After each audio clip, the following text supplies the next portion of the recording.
Deddy Mulyadi. Udah kelaparan Anda ya? Deddy Mulyadi membuat surat apa ya sebagai gubernur Jawa Barat. Kelaparan lu ya? Udah nggak bisa korupsi lu, otak lu cokoy. Cokoy lu ya. Buat Mbak yang baik, bahwa tidak ada kebijakan gubernur nyuruh ngumpulin uang dari mulai anak sekolah, guru bangunan, ASN Rp1.000. Tidak ada kebijakan itu. Yang ada adalah gubernur mengajak, menghimbau pada seluruh jajaran pemerintah dari mulai RT, RW, kepala desa, kepala kelurahan, camat, bupati, wali kota untuk sama-sama membangun solidaritas sosial. Banyak orang yang rumah sakitnya gratis tetapi tidak punya biaya untuk ongkos ke rumah sakitnya, tidak punya biaya untuk nungguin di rumah sakitnya, tidak punya biaya untuk bolak-balik kemoterapi dari Cirebon ke Jakarta. Nah, masalah itu harus diselesaikan di tingkat lingkungannya masing-masing. Di tingkat RT, cari bendahara atau orang yang bisa dipercaya. Kemudian setiap hari orang menyimpan uang Rp1.000 di kotak di depan rumahnya. Dulu saya menyebutnya beas jempitan. Kemudian disimpan di situ. Nanti kalau ada orang sakit, kemudian tidak punya uang untuk pergi ke rumah sakitnya, maka orang yang mengelola uang itu bisa memberikannya. Dan setiap bulan harus dilaporkan pada seluruh penyumbang. Di setiap RT sudah ada grup WA sekarang. Di RW ada grup WA, sangat mudah. Dan kemudian di bupati bisa mengkoordinir para ASN-nya.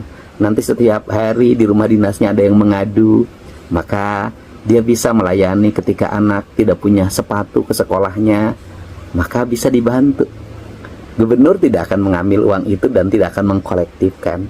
Saya hanya mengelola dana operasional gubernur sampai hari ini yang saya gunakan untuk layanan rakyat dan untuk layanan masyarakat di wilayah Provinsi Jawa Barat. Maka itu juga akan dikelola oleh bendahara yang ditunjuk oleh sekretaris daerah. Kemudian ada namanya Balai Pananggahan, memberikan layanan. Uang itu dikumpulkan dari para ASN untuk memberikan sumbangsi, menolong sesama masyarakat. Nggak ada kaitan dengan APBD, nggak ada kaitan dengan dana APBN, nggak ada kok. Dan kegiatan ini bukan kegiatan baru. Di lingkungan masyarakat di seluruh Jawa Barat banyak sekali daerah-daerah yang sudah melaksanakan ini. Dan bagi mereka yang sudah melaksanakan tinggal dioptimalkan layanannya. Bagi belum melaksanakan silahkan dicontoh daerah-daerah yang sudah berhasil melaksanakan.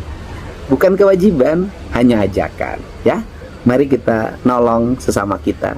Barangkali hari ini kita memberikan sumbangsi pada orang, bisa jadi suatu saat kita yang mengalami kesulitan dan akhirnya ada tempat, ada pananggahan, ada tempat mengadu di mana kita bisa meminta pertolongan. Hanya itu saja. Hatur nuhun ya Mbak. Sehat selalu. Nah itu ya kawan-kawan, bagi orang yang menyebut bahwa program Kang Deddy Mulyadi Sapoe Saribu adalah bentuk dari pungli baru, maka orang tersebut ada dua kemungkinan apabila dia mengoceh di sosial media kawan-kawan. Pertama adalah dia tahu bahwa itu bukan namanya pungli, tapi dia ingin viral melalui sosial media. Kedua, karena memang dia tidak tahu dan dia ingin viral di sosial media kawan-kawan. Itulah. Dan Kang Deddy Mulyadi mengatakan dalam video ini bahwa program Sapoe Saribu itu bukan kewajiban, tapi adalah sebuah ajakan. Ya, bagi warga Jabar yang ingin menyumbang sehari 1.000, sok silahkan. Yang tidak menyumbang juga sok silahkan, karena ini bukan kewajiban, akan tetapi ajakan. Namun yang perlu diingat adalah ketika kita sebagai warga Jawa Barat setiap hari menyumbang 1.000 dalam program Sapoe Saribu, maka uang 1.000 tersebut akan kembali ke kita sendiri apabila kita memiliki permasalahan dan keadaan ekonomi kita kurang kawan-kawan. Kita bayangkan kita tidak pernah membayar setiap hari 1.000, membayar dalam program Sapoe Saribu yang didirikan oleh Kang Deddy Mulyadi.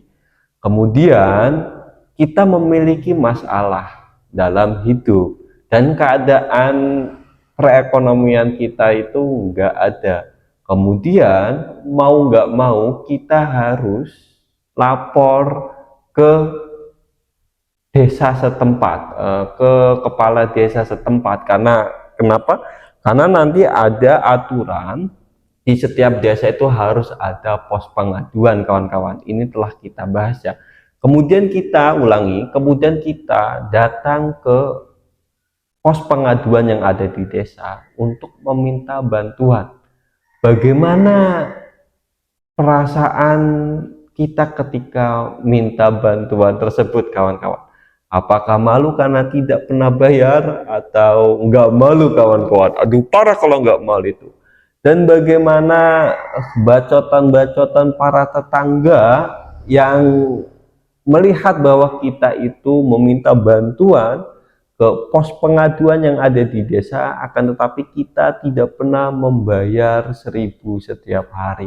Ya oleh karena itu ya program ini adalah dari kita untuk kita, kawan-kawan. Dan ini adalah bukan kewajiban tetapi ajakan sebagaimana yang telah dinyatakan oleh Kang Deddy Mulyadi dalam videonya, kawan-kawan. Ya, bukan hanya ibu-ibu itu saja yang menduga bahwa program Sapoe Saribu itu adalah pungli, kawan-kawan.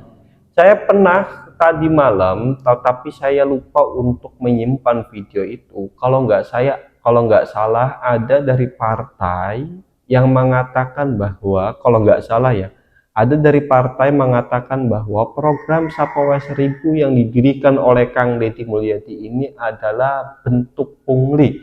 Saya lupa untuk menyimpan, kawan-kawan. Tetapi kalau misalkan kawan-kawan tahu, silahkan beritahu kita semua ke kolom komentar ya. Itulah Eko Widodo juga, entah itu mengapa Eko Widodo itu sering bertolak belakang pikirannya dengan Kang Deddy Mulyadi. Kang Deddy Mulyadi A, dia berpikir B dan lain sebagainya, kawan-kawan. Nah, itulah pokoknya Eko Widodo tuh. Yang selanjutnya adalah seorang pria di Padalarang kecewa paving blok plastik ramah lingkungan belum dapat dukungan pemerintahan. Nah, berita ini, kawan-kawan, viral sekali. Ada seorang warga yang marah-marah bahwa dirinya itu tidak didukung atau tidak diperhatikan oleh pemerintahan, kawan-kawan. Kemudian orang ini diundang oleh Kang Deddy Mulyadi di Lembur Pakuan dan ditantang oleh Kang Deddy Mulyadi sebagai bentuk bahwa pemerintahan Jabar perhatian dengan orang ini, kawan-kawan. Tantang untuk membuat paving block sekian pokoknya. Coba kita saksikan aja lah langsung videonya bagaimana. Dari 2017 saya punya inovasi mengubah sampah plastik menjadi paving block. Dulu saya manual, sekarang saya punya mesin, saya ngerakit sendiri. Terus saya punya penyaring asap, saya rakit sendiri dan itu udah lolos uji emisi. Tapi nyatanya apa? Ini padahal udah menempuh uji lab, uji tekan, uji bakar, uji abrasi. Tapi faktanya apa? Nggak ada dukungan. Percuma.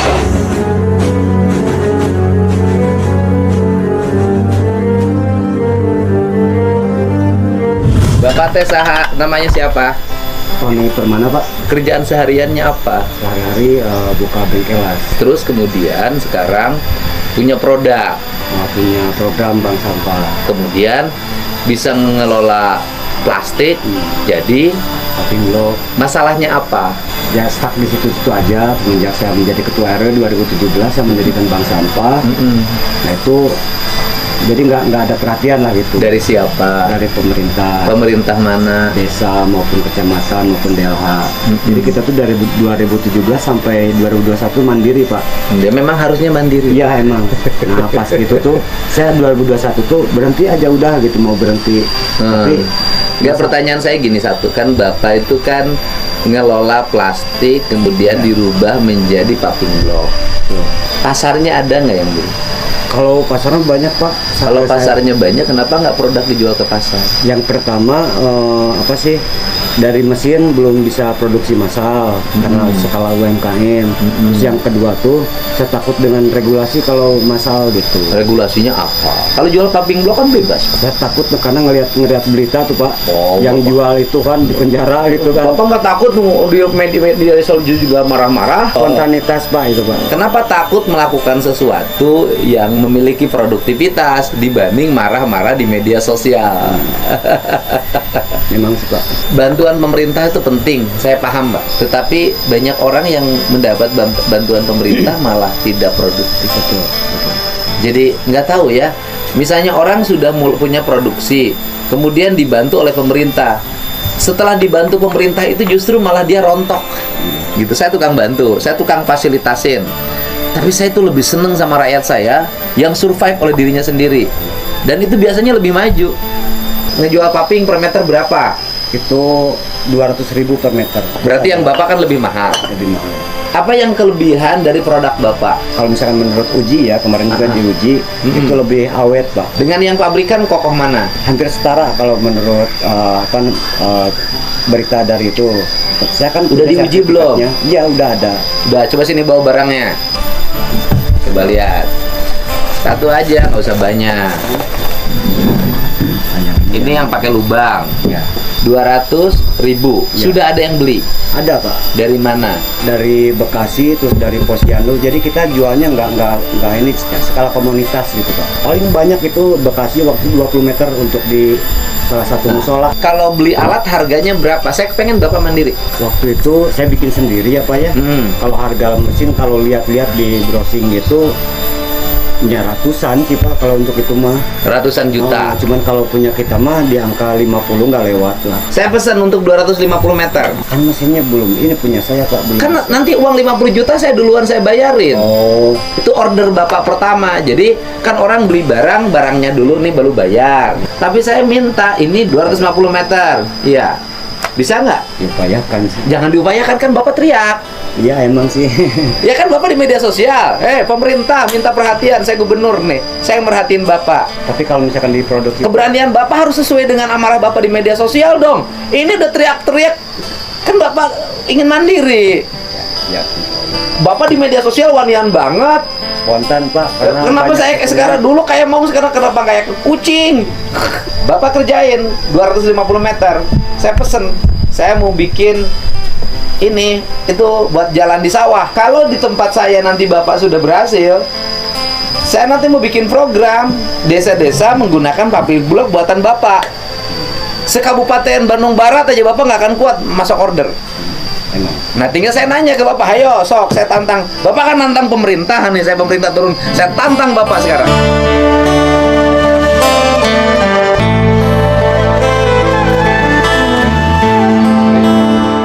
Nah, dari video ini kawan-kawan ada beberapa tanggapan dari netizen melalui kolom komentar. Yang pertama dari Bang Benny. Ini gubernur mau bantu apa mau menekan? Dijawab, komentar ter-PA yang gue baca. Maksudnya bantuannya itu seperti balita disuapin gitu. Kalau kata orang 90-an tidur aja di kantong gue sekalian. Waduh. Terus lagi, mau berkembang usahanya apa mau gulung tikar? Ini peluang bukan menekan, ngerti enggak? Mungkin bocah sih. Gimana kok bisa menekan sumber daya manusia rendah yang kayak inilah, otaknya gak digunakan dengan baik. Waduh. Ini lagi dari Setting John Plak. Giliran ketemu KDM dan dapat tawaran 250M malah jawabnya diusahakan. Mental pengusaha masih belum ada. Mungkin grogi karena belum pernah dapat bantuan seperti itu. Bisa jadi karena terlanjur drop semangatnya. Pemerintah nggak merangkul rakyatnya yang kreatif. Biasakan nonton sampai selesai. Situ juga gak tahu maksud saya, kan saya bilang dulu dicuekin sebelum ketemu KDM. Sekarang ada KDM semua dirangkul ya. Di orderan banyak sama KDM malah melempem. Tadinya teriak-teriak kumaha tukang.